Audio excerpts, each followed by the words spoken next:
et dort à Edmond About. Il a 20 ans.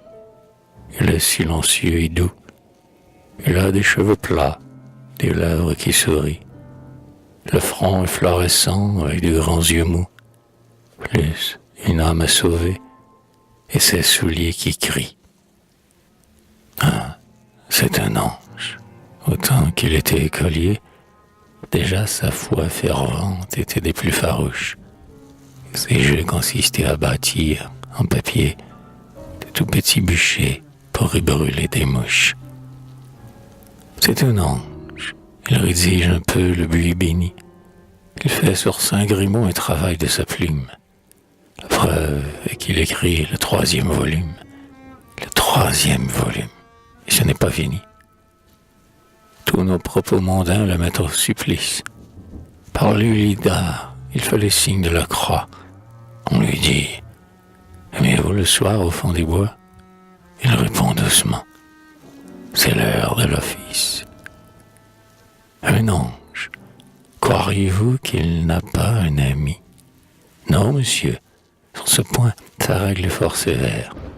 La jeunesse n'est pas corrompue à demi. Et quand de l'amour, chut, demandez à sa mère. Hein? Mère d'un tel fils, sentez-vous la douceur? Et si vous l'entendiez, c'est de quoi vous surprendre. Aussi, quoique bien jeune, a-t-il déjà fait prendre la fuite à la servante et le voile à sa sœur? Et quel cœur, tout enfant, il eut le sou facile. Sinon, petits et grands le savent bien, enfin. Montrez-lui seulement quelqu'un qui meurt de faim. S'il est de sa parole, allez, soyez tranquille. Pour de l'ordre, il faut lui rendre son appartement. Un emploi de son temps, c'est celui d'un apôtre. Toujours tout droit, jamais un jour qui passe l'autre. Et ce sera toujours de même. Puis le charmant, c'est qu'il faudrait le suivre en sa lente manœuvre. Savez-vous qu'un peu plus il serait marguillé, qu'on l'appelle en haut lieu la pierre et le pilier, et qu'il est fondateur, à son âge, d'une œuvre? Oui, d'une œuvre. Il sont là quelques-uns comme lui, qui, tous, ont fait ce vœu modeste et plein de charme, avec la foi pour masque et des cierges pour armes, en faveur d'autrefois d'immoler aujourd'hui. Ils vont très bien. Ils ont en main de fortes sommes. On les aide, il est vrai, mais ils sont si prudents, si sournoisement forts, si froidement ardents, chers petits enfants, que l'on dirait des hommes.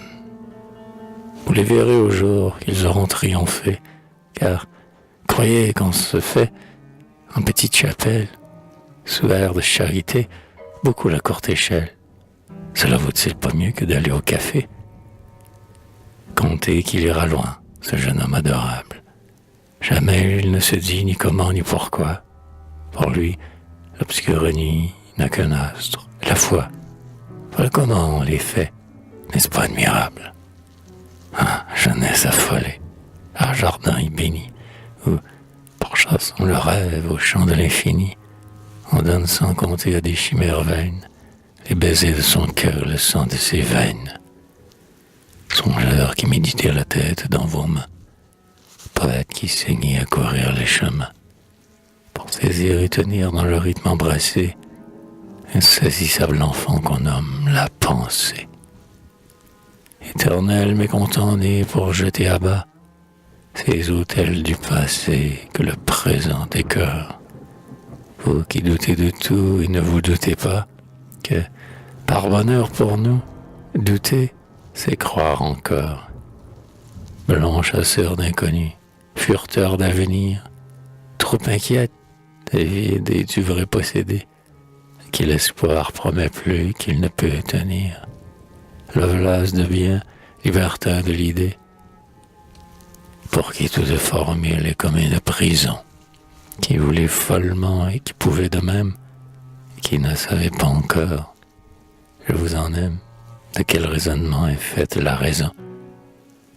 Jeunesse au cœur émis, gardienne de la flamme, et qui est toujours trompée, et se trompant souvent, solde au moins ses erreurs avec l'or de son âme, et que Dieu vient ici pour aller en avant. Ton bagage t'essouffle et ton ardeur te tue. Ce n'est pas par ses bons, ses élans, ses excès qu'on arrive à la cime où fleurit le succès. Aiglon, vois les mulets, lièvre, vois la tortue. Vois d'or, idéal, volonté, passion. Il a tout abdiqué, oui, tout, de confiance.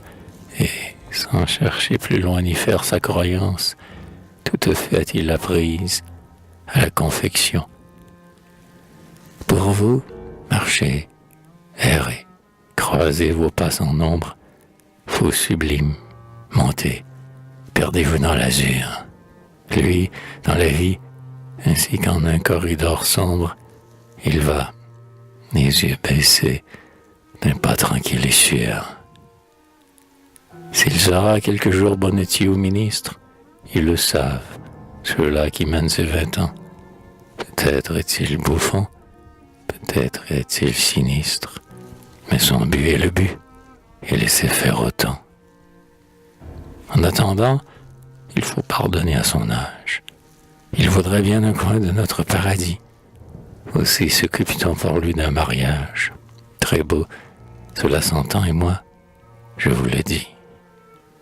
Chaste rêve, l'épouse est belle entre les belles. Ses dents sont un troupeau qui revient du lavoir. Ses hanches d'écolier et 2 francs ses mamelles. La dot est en écu, comme on le peut prévoir. Mais comme Dieu bénit l'effort de l'homme austère, et qu'il est bien portant, il vous en avertit, le sol qu'avait purgé Rabelais et Voltaire deviendra peu à peu tout noir de ses petits. Et sur notre pays, ils seront comme une onde, et l'on peut le prédire et sans être subtil. Et ces temps-là viendront. J'en ai la foi profonde, à moins que nous. Enfin, n'importe. Ainsi soit-il.